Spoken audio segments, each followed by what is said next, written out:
Sí, doctora. Listo, entonces vayamos empezando. Para el tema de la charla del día de hoy, vamos a hablar de neurodesarrollo normal. La tutora a cargo de esta charla es la doctora Claudia Narváez.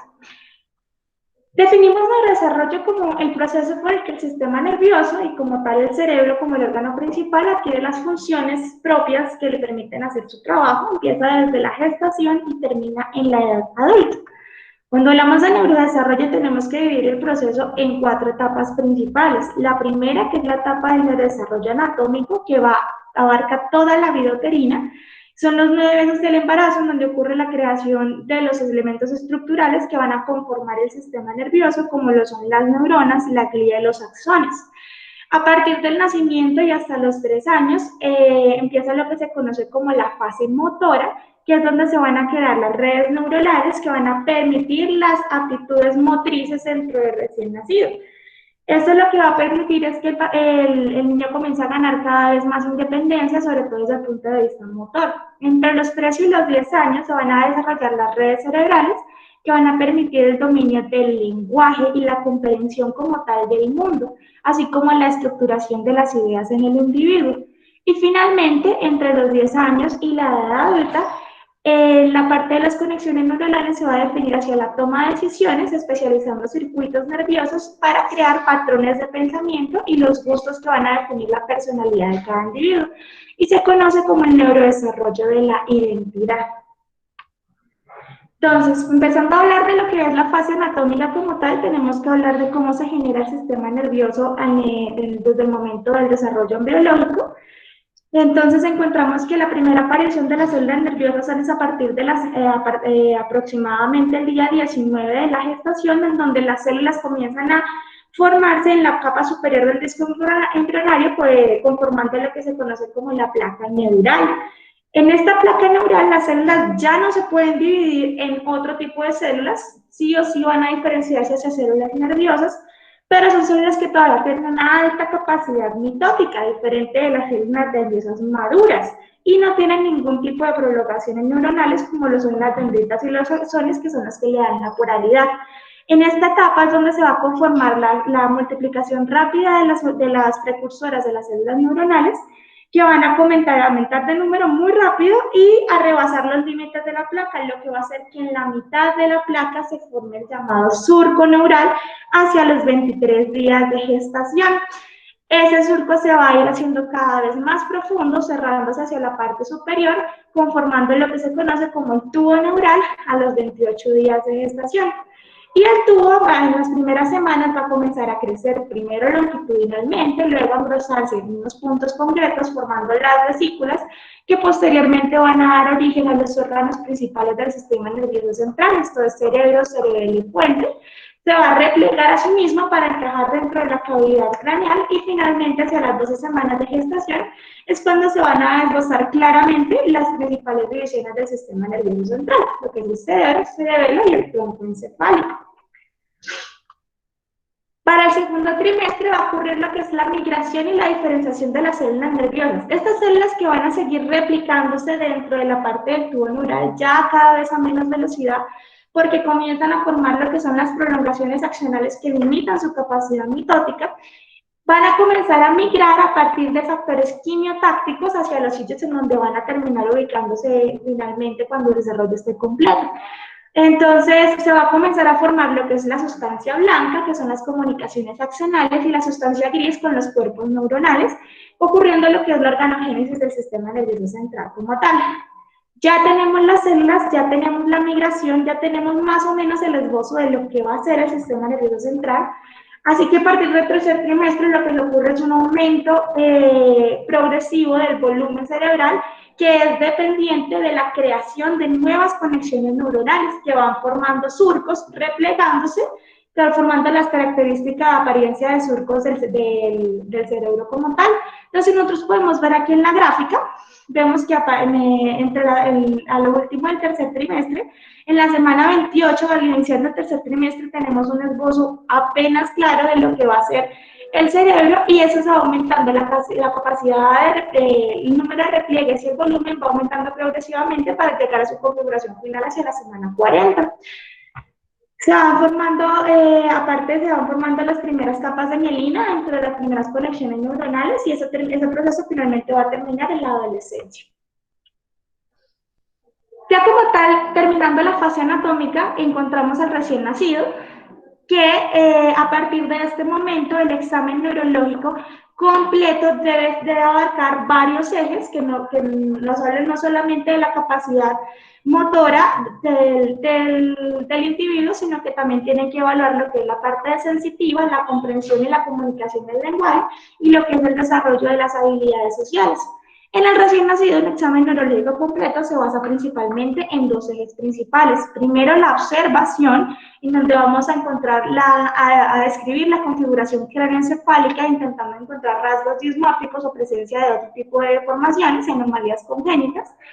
Se evalúa también lo que es la postura, el estado de vigilia y la actividad motora espontánea, para un segundo eje después, que es el de la manipulación, en donde vamos a evaluar de forma activa lo que es la capacidad para despertar y mantener la alerta, el tono y la fuerza muscular, la sensibilidad, el funcionamiento de los panes craneales, los reflejos miotácticos, los reflejos primitivos y la neuroconducta. A este examen tiene que anexarse sí o sí lo que es la parte de los antecedentes personales y familiares que nos puedan sugerir que aunque encontremos un examen neurológico aparentemente normal, puede haber algún tipo de alteración subyacente, y si encontramos alguna alteración, las pruebas complementarias que nos van a guiar hacia algún tipo de diagnóstico. El examen como tal se basa básicamente en 5 ejes principales: el examen dismorfológico, que es parte de la observación, la parte de la vigilia, la capacidad para despertar y mantener la alerta, que puede ser no solamente la parte de la observación y el estado inicial, sino cómo reacciona a los estímulos que les hacemos en la manipulación, el patrón motor, el tono y la fuerza muscular, la sensibilidad y la neuroconducta. Entonces, ya hablándole un poquito más desglosado de la parte dentro de la parte del examen craneal y la desmorfología, vamos a tener que medir sí o sí el perímetro cefálico, la morfología craneofacial, identificar alteraciones como la macro o la microcefalia y evaluar lo que son las fontanelas, las suturas y la forma craneal. Lo siguiente que vamos a evaluar es el nivel de vigilancia y reactividad. Tenemos que evaluar el estado de vigilia o sueño. En este caso, en este video podemos observar que el bebé está en estado de vigilia, tranquilo, no está llorando, pero si estuviera llorando deberíamos evaluar si el llanto es o no vigoroso, si está hipo o hiperreactivo o si tiene signos de estrés como de irritabilidad o la hiperactividad.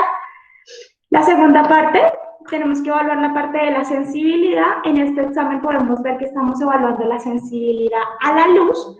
También se debe evaluar la mímica facial en respuesta a los sonidos, la fijación y el seguimiento de objetos y en este caso la respuesta que tiene el recién nacido ante el sonido de la campana que le están colocando. El tono muscular pasivo se puede evaluar haciendo la resistencia a la movilización segmentaria del recién nacido, evaluando la posición en las extremidades. En este caso, al recién nacido se le están haciendo movimientos activos de las extremidades inferiores y lo que se evalúa es el tono y cómo resiste el movimiento que se le hace por parte del profesional de la salud. Y ahí estamos evaluando el tono pasivo del eje corporal mediante lo que se conoce como la maniobra de la bufanda. La motricidad espontánea, que simplemente es evaluar cómo son los movimientos activos del paciente sin necesidad de que nosotros induzcamos ningún tipo de estímulo, y cómo es la parte de la mímica facial del paciente cuando está en reposo. La parte de la motricidad provocada o el tono activo, lo que vamos a evaluar aquí básicamente es cómo se incorpora cuando lo ayudamos a sentarse, cómo es el tono del paciente como tal cuando hacemos este movimiento y cómo es el regreso a la posición del decúbito supino. Entre las respuestas primarias vamos a evaluar todo lo que son los reflejos primarios. En este caso estamos evaluando el reflejo de búsqueda, estamos evaluando lo que es la presión palmar y un poquito más adelante en el video voy a intentar adelantarlo para que se vea más. Vamos a evaluar lo que es el automatismo de la marcha. Y finalmente lo que son los reflejos osteotendinosos y cutáneos. Aquí se ve claramente cuando evaluamos lo que son los reflejos rotulianos. Más adelante en el video se evalúa lo que es el reflejo aquiliano. Y aquí evaluamos el reflejo bicipital. Las reacciones, los reflejos primitivos del recién nacido son reacciones arcaicas que son espontáneas y que van a irse reemplazando progresivamente a medida que el recién nacido vaya ganando control voluntario del cuerpo. Esos reflejos tienen que ir desapareciendo y la persistencia o una exacerbación de los mismos en una edad en la que ya no deberían ser muy marcados tiene que indicarnos un probable proceso de retraso neurológico.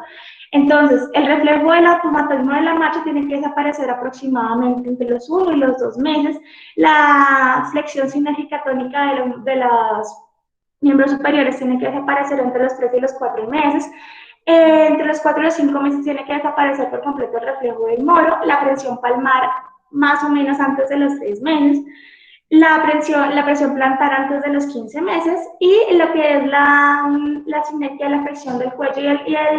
el brazo tienen que desaparecer entre los 5 y los 6 meses de edad. El desarrollo motor como tal que va a ocurrir en la segunda etapa del desarrollo, entre esos 0 y los 3 años, tiene que basarse en 5 ejes principales, lo que es el control postural, el desarrollo del esquema corporal y la imagen corporal, la pérdida de los reflejos primitivos, como ya lo habíamos mencionado, el incremento de la habilidad para interpretar lo que es la información visual que recibe el recién nacido y la adquisición de nuevos patrones de movimiento.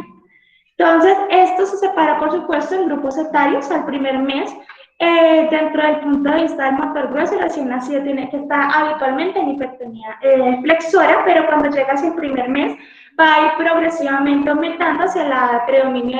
del tono flexo abductor. Va a tener la capacidad de elevar momentáneamente el plano del cuerpo cuando está en suspensión ventral. Desde el punto de vista del motor fino, las manos de los recién nacidos tienden a estar muy cerradas, pero hacia el primer mes tendremos a tener las manos un poco más abiertas y el seguimiento de los objetos hacia en 90 grados. Entre los 2 y los 3 meses el bebé va a presentar un sostén cefálico, si es inconstante, pero va a poder presentar sostén cefálico. Desde el punto de vista del motor fino, va a utilizar el agarre palmar, mirarse las manos, va a poder juntar las manos hacia la línea media, como lo vemos en la imagen, o seguir objetos en 180 grados. Para los 4 meses el bebé ya va a tener una posición supina un poco más estable y va a ser capaz de pasar de la posición prono a la posición supina solo. Desde el punto del motor fino va a ser capaz de extender el brazo para intentar agarrar objetos y tener una mejor coordinación visomotora. Ya hacia los 6 meses el bebé comienza a sentarse, principalmente con apoyo, como tal la sedestación sin apoyo es un proceso un poquito más largo. Va a poder pasar de supino a prono y cogerse los pies. Desde el punto motor fino podemos encontrar que transfiere objetos de una mano a otra o que puede agarrar objetos pequeños, que es lo que se conoce como la pinza digitopalmar grosera. Ya a los 9 meses el bebé debe controlar la sedestación sin apoyo, va a comenzar lo que es el gateo o a reptar, y en ocasiones podemos encontrar, como lo vemos en la foto, la bipedestación con apoyo. Desde el punto motor fino ya podemos tener una pinza índice pulgar inmadura y con la capacidad de explorar objetos pequeños, como la niña que está ahí mirando las fresitas. A los 12 meses vamos a tener ya desarrollada lo que es la bipedestación sin apoyo y algunos pequeños pasos, ya sea con o sin apoyo. Desde el punto motor fino vamos a encontrar la liberación voluntaria de los objetos, una pinza pulgar con índice mucho más preciso y el bebé va a tener la capacidad de comenzar a señalar con el dedo. A los 15 meses la bipedestación debe ser completamente sin apoyo, la marcha liberada sin necesidad de algún tipo de soporte y el bebé debe estar en la capacidad de agacharse y ponerse de pie sin necesidad de apoyo. Desde el punto motor fino, aquí va a comenzar a garabatear y armar torres de 2 cubos. Hacia los 18 meses el niño debe estar en capacidad de subir una escalera dándosele apoyo de la mano del adulto, dar patadas a los balones o saltar en sus 2 pies. Desde el punto motor fino ya debe ser capaz de armar torres de 3 o 4 cubos o de pasar las hojas de un libro. Hacia los 2 años el niño debe ser capaz de subir y bajar escaleras sin ningún tipo de apoyo, alternar los pies o correr. En el motor fino, en este momento ya es capaz de armar torres de 5 o de 6 cubos, de imitar líneas horizontales o verticales, de desenroscar tapones. Y ya para los 3 años el niño debe ser capaz de sostenerse solo en un pie y desde el punto motor fino de copiar un círculo o una cruz. Es ahí, hacia los 3 años ya damos por concluida lo que es la etapa del neurodesarrollo anatómico. comienza a cobrar más importancia lo que es el desarrollo sensorial y perceptivo, que realmente se desarrolla muy de la mano del desarrollo motor como tal,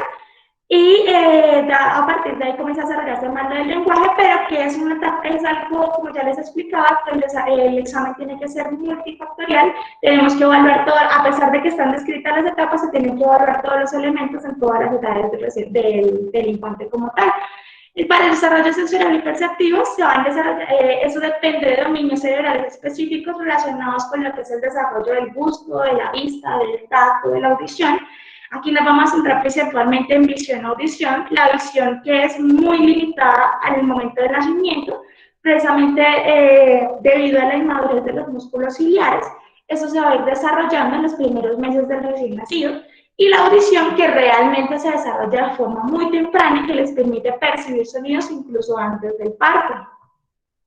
Desde el punto de vista de la visión, los niños entre las 4 y las 8 semanas deben estar en capacidad de mirar a su madre cuando les habla, de seguir objetos a 90 grados y de converger la mirada o seguir objetos, mientras que desde el punto de vista de la audición, en este momento tenemos la madurez para detenernos ante una voz familiar. Entre los 12 y las 16 semanas, el niño debe estar en capacidad de seguir objetos 180 grados o verticalmente y de reconocer algunos objetos en niveles familiares. Y desde el punto de vista de la audición, de girarse ante un sonido familiar cuando está en posición supina. Ya hacia las 20 semanas, el bebé tiende a sonreír cuando se observa a sí mismo en un espejo, puede reconocer voces individuales, a las 24 semanas puede ver y reconocer a un adulto a distancia o mirar objetos que estén caídos en el piso, mientras que en la audición es capaz de girar la cabeza siguiendo un sonido. Ya hacia las 36 semanas, va a buscar objetos escondidos, mirar y buscar objetos que estén escondidos o localizar sonidos que estén a mayor distancia. Y ya para el año, el niño está en capacidad de reconocer fotos de objetos o de reconocer tonos y de tratar de unirse a los mismos. Para el desarrollo de las habilidades sociales depende principalmente de tres ejes: el desarrollo del entendimiento, de la autorregulación emocional y el aprendizaje de habilidades adaptativas, que son pues lo que son la parte del adquirimiento de las órdenes y hábitos habituales en los niños. Mientras que el lenguaje, que va muy de la mano del desarrollo social, tiene que estar determinado por la participación del niño. Él va a intentar activamente imitar las expresiones comunicativas de los adultos. En lo que se conoce como la fase prelingüística, va a desarrollar su propio sistema de comunicación no dependiente de palabras a través de expresiones faciales y de sonidos básicos, en tanto comienza a presentarse la maduración de los sonidos que puede emitir el niño. Entre las 6 y las 8 semanas, el niño debe ser capaz de generar lo que es la sonrisa social y de imitar movimientos vocales para intentar comunicarse sin necesidad de frases verbales. Entonces, entre los 3 meses vamos a encontrar un niño que balbucea, gorgojea, que tiene un contacto social mantenido, que es capaz de localizar al adulto con la mirada y que vocaliza 2 o más vocales. Hacia los 6 meses vamos a encontrar que el niño comienza a hacer ruido para llamar la atención del adulto, intentar imitarlo cuando habla, sonreírse ante el espejo, que ya lo habíamos mencionado desde el punto visual, o va a intentar comunicarse o conocer el mundo a través del sentido del tacto. La parte de la comprensión me va a permitir reconocer voces y distinguir entre tonos amigables y tonos enfadados. Y ya aquí comenzamos a presentar las primeras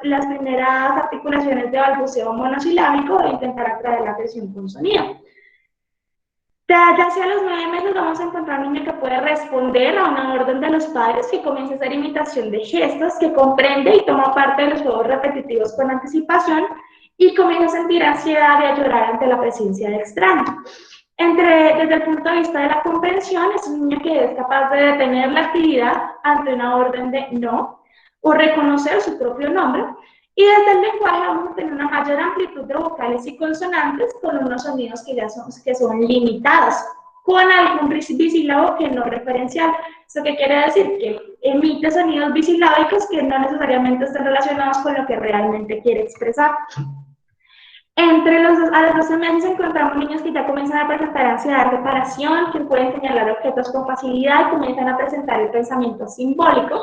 que entienden palabras y nombres familiares, que son capaces de decir que no con la cabeza y comenzar a tener un lenguaje cada vez más expresivo. Hacia los 15 meses los niños comienzan a entender órdenes simples en un contexto claro, de señalar dibujos en un libro. Comienza la emisión de bisílabos referenciales como tal. Hacia los 18 meses encontramos la adquisición de objetos, de nombres para objetos y personas. Los niños aquí ya son capaces de determinar esto es una cama, esto es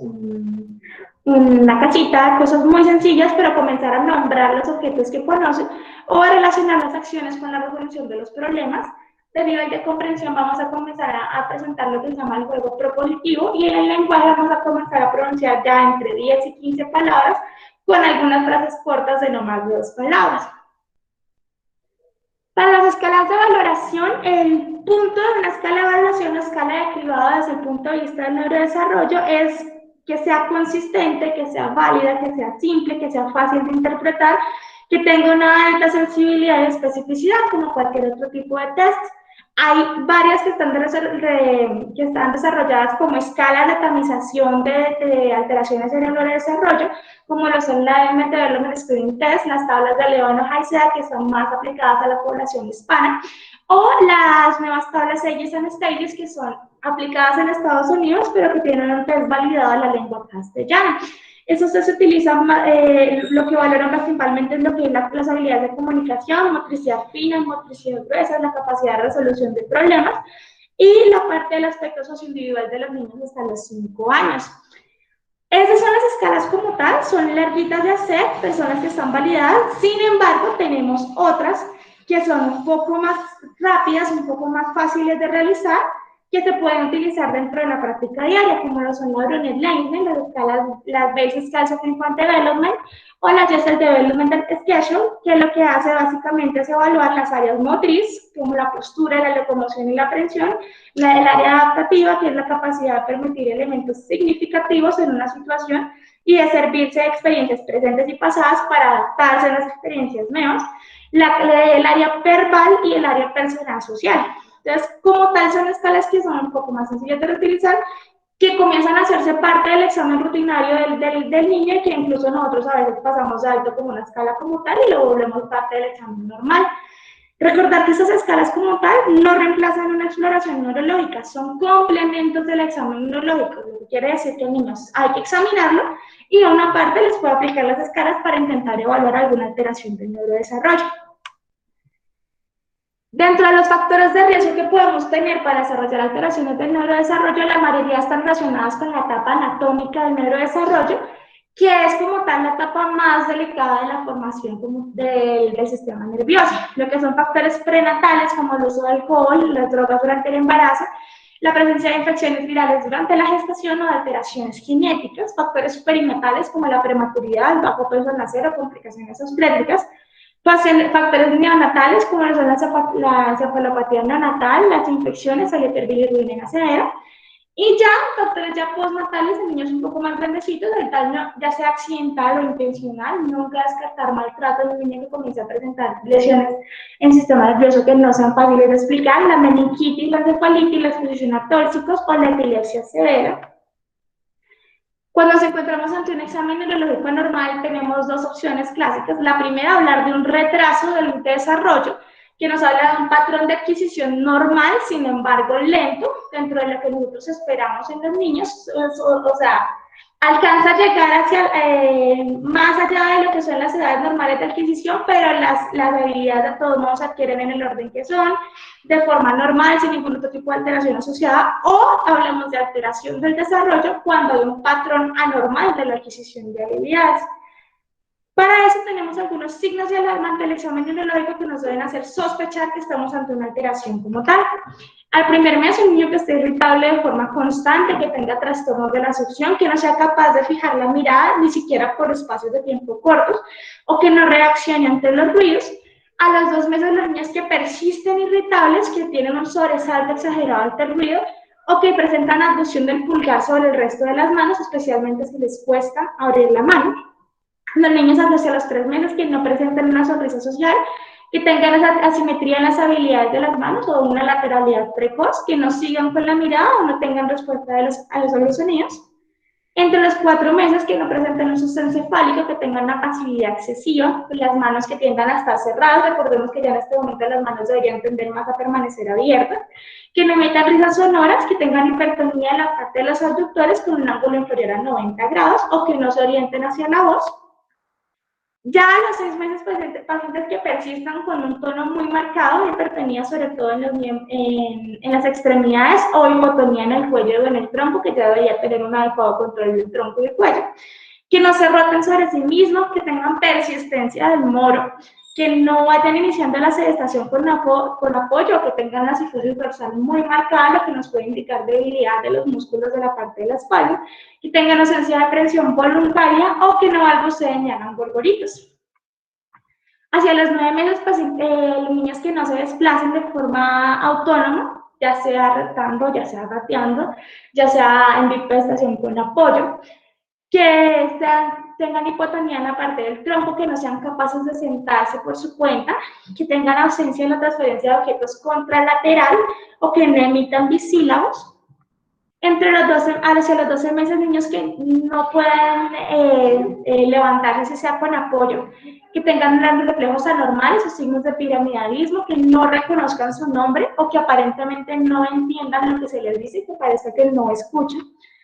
Hacia los 15 meses, niños que no sean capaces de dar al menos 4 o 5 pasos solos o que marchen todavía apoyados en los muebles, que ya en este momento la marcha ya es completamente liberada, que tengan ausencia de pinza, que no sean capaces de arrojar objetos o que tengan un vocabulario que no cuente con más de 3 o 4 palabras.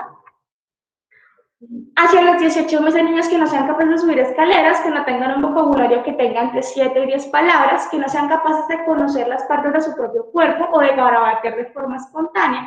que no sean capaces de beber de un vaso, que no hagan toros de al menos de 2 cubos o que pasen interrumpidamente de una actividad a otra. Y ya para los 24 meses, niños que sean incapaces de correr, que no sean capaces de construir torres de al menos 4 cubos, que no combinen 2 palabras diferentes, que no utilice la palabra no, o que aparentemente no la comprenda con facilidad, que tenga presencia de algunos estereotipos verbales o incapacidad para el juego simbólico de cualquier tipo, que tengan movilidad, tono, postura normal o signos de focalidad neurológica, aunque esto pues, puede ser un poco más evidente al momento de hacer el examen físico y el examen neurológico, que tenga presencia de movimientos involuntarios como de actitud distónica en las manos, hiperextensión cefálica, que tengan movimientos oculares anormales, retraso en la adquisición de algunos otros hitos que van encontrándose en el desarrollo o presencia de macromicrocefalia o estancamiento del perímetro craneal. Y ya, con eso terminamos la charla de hoy. Muy bien. Claudita, ¿algo que decir? Hola, buenos días a